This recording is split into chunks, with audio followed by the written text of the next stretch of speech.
ناظرین دن گنے جا چکے ہیں گیلانی صاحب کے یا نرگس سیٹھی صاحبہ کے یا دونوں کے. سیٹھی صاحب کیسے؟ نہیں، میں نرگس سیٹھی صاحبہ کی بات کر رہا تھا کیونکہ دیکھیے وہ پرائم منسٹر کی right hand left hand every thing ہے نا، اور آپ کو پتہ ہے وہ تو پرائم منسٹر کے وربل آرڈرز جو ہیں وہ اسٹیبلشمنٹ سیکرٹری کو بھی کر دیتی ہیں، ہر جگہ پہ وربل آرڈرز چلتے ہیں. عدنان خواجہ صاحب کی اپوائنٹمنٹ ایسی ہوئی تھی. ہاں جی، اور سپریم کورٹ نے پوچھا آرڈرز دکھائے، انہوں نے کہا جی وربل اپوائنٹمنٹ ہوئی تھی، اسٹیبلشمنٹ سیکرٹری نے کہا. اور بڑی کھچائی ہوئی تھی. اور یہ دیکھیے اس طریقے سے اگر سیکرٹیریٹ چل رہی ہے وربل آرڈرز کے اوپر، خط و خطابت نہیں ہو رہی، ریزنز نہیں دیے جا رہے، مسئلے بن سکتے ہیں. بالکل ٹھیک. اب عرض یہ ہے نرگس سیٹھی صاحبہ کے جو دشمن ہیں، پتہ آپ کو اتنی پاورفل خاتون پر دشمن تو ہوں گے نا. ظاہری بات ہے. دشمن کیا کہتے ہیں؟ ہم نہیں کہہ رہے، دشمن یہ کہتے ہیں. ہم تو دوست ہیں، ہم تو دشمن نہیں ہیں، ہم تو خیر خواہ ہیں سب کے. واقعی ہم تو چاہتے ہیں کہ اچھی گورنمنٹ ہو. بالکل. ہاں، گورننس اچھی ہو. گورننس اچھی ہو.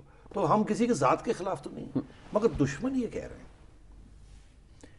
کہ محترمہ نرگس سیٹھی صاحبہ نے، ان کے جو میاں ہیں وہ آلریڈی آئی ایم ایف میں پہنچ چکے ہیں. اچھا. وہ بھی ایک بیوروکریٹ. یہ ایک مضمون چھپا ہے. اچھا اچھا. میں اپنی بات نہیں کر رہا، میں تو کہہ رہا ہوں اخباروں میں یہ بات آ چکی ہے. اگر غلط ہے تو تردید آ جانی تو جانی چاہیے تھی. یہ تو تردید نہیں آئی نا کہ وہ میرا میاں جو ہے وہ اب آئی ایم ایف میں پاکستان کا ریپ نہیں ہے.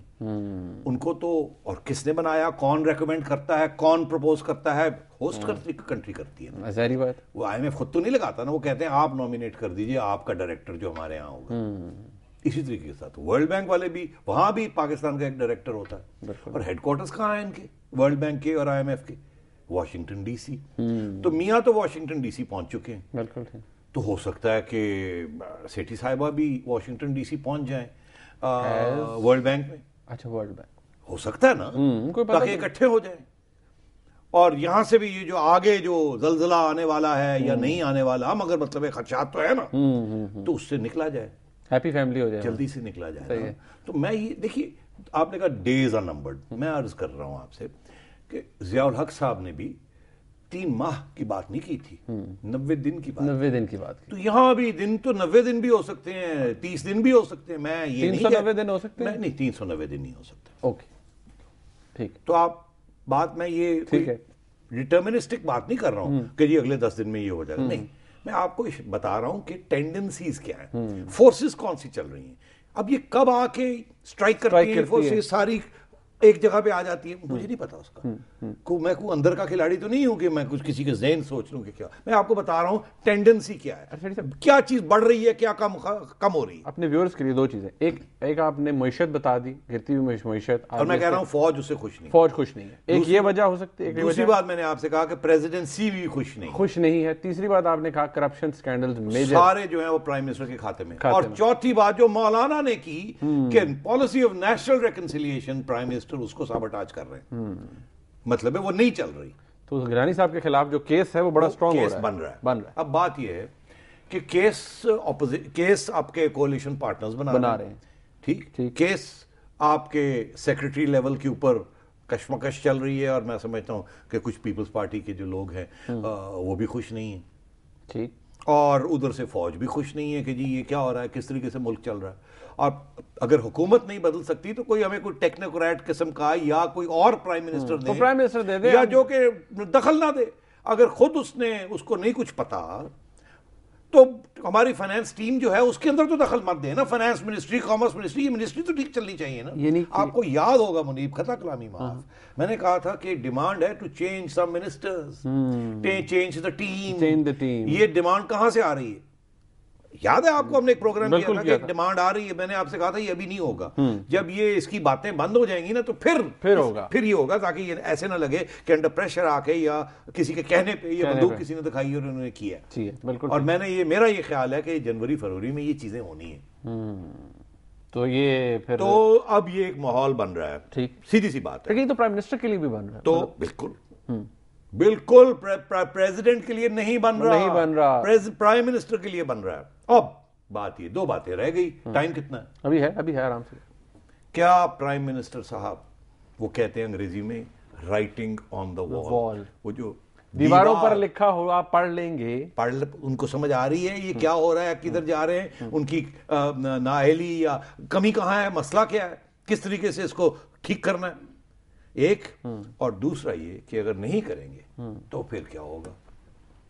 تو اگر تو وہ کر لیتے ہیں, نرگس سیٹھی صاحبہ بھی ورلڈ بینک چلی جاتی ہیں اور پرائم منسٹر صاحب بھی انٹرفیئرنس, یہ اپوائنٹمنٹس اور یہ ٹرانسپیرنٹ چیزیں ہونی شروع ہو جائیں اور کولیشن پارٹنرز کو پھر اکٹھا کر لیں اور حکومت اچھی گورننس دینی شروع کر دیں. دیکھیے زرداری صاحب کی تو پوزیشن بڑی کلیئر ہے نا.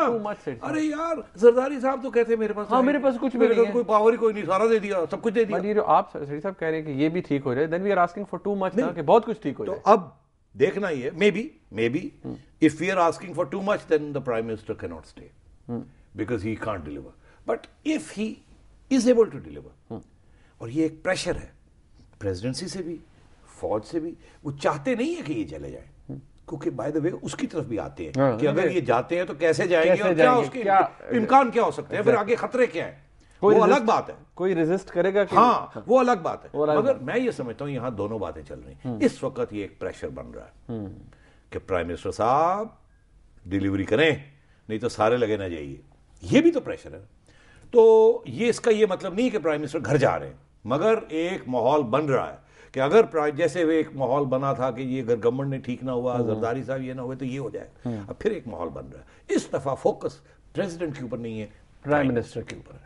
تو اب دیکھنا آگے کیا ہے کہ پرائم منسٹر صاحب سمجھ رہے ہیں بات کو, رائٹنگ آن دا وال پڑھ رہے ہیں اور کوئی ایکشن کریں گے جس کے ساتھ وہ اپنے آپ کو مضبوط کر لیں اور یہ جو سارے مسئلے بنے ہوئے ان کو حل کریں, یا نہیں ان کو نظر نہیں آئے گا اور پھر وہ ریلا آئے گا اور لے جائے گا. سیٹھی صاحب ریلا آئے گا اور لے جائے گا. اب وہاں آئیے. اب وہاں آ تو میں نے یہ نہیں کہا کہ وہ جا رہے ہیں, مگر میں نے یہ بھی نہیں کہا کہ اگر وہ نہیں سنبھلیں گے تو چلے جائیں گے. کیس اسٹرانگ ہو رہا ہے ان کے خلاف. ٹھیک.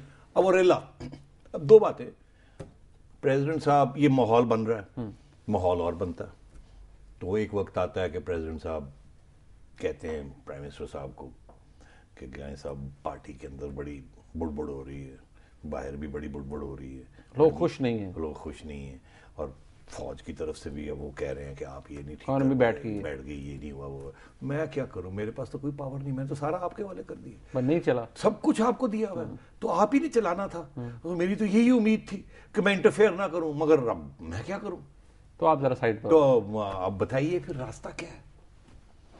تو راستہ یہی ہے نا کہ جی آپ مہربانی کریں اور تھوڑی دیر کے لیے بیمار ہو جائیں, یا آپ کہیں کہ جی میرے کام گھر کے کام ہے یا میں چھٹی لینا چاہتا ہوں, اور بڑے پیار سے اور آپ کہیں جی ٹھیک ہے ایک نیا پرائم منسٹر, پارٹی نے یہ فیصلہ کیا ہے, میں پارٹی ڈسپلن کے اندر ایکسپٹ کرتا ہوں, ایک نیا پرائم منسٹر آ جائے پیپلز پارٹی کی حکومت سے پرائم منسٹر آ جائے. سیٹھی صاحب یہ ایک بات آپ نے بتائی ہے. دوسری بریک یہ بریک آ گئی ہے یہاں پر. یہ تو بات اس جیسی تو ایک ہی نہیں نا کہ پرائم منسٹر صاحب خود کہیں جی ٹھیک ہے, ان کو کہا جائے اور وہ مان جائیں کہ ٹھیک ہے میں چلا جاتا ہوں, لیکن یہ ادروائز بھی جا سکتا ہے. ناظرین اس کے علاوہ بھی کچھ ہو سکتا ہے, وہ ہم اس کے بارے میں بات کریں گے بریک کے بعد. ہمارے ساتھ رہے گا.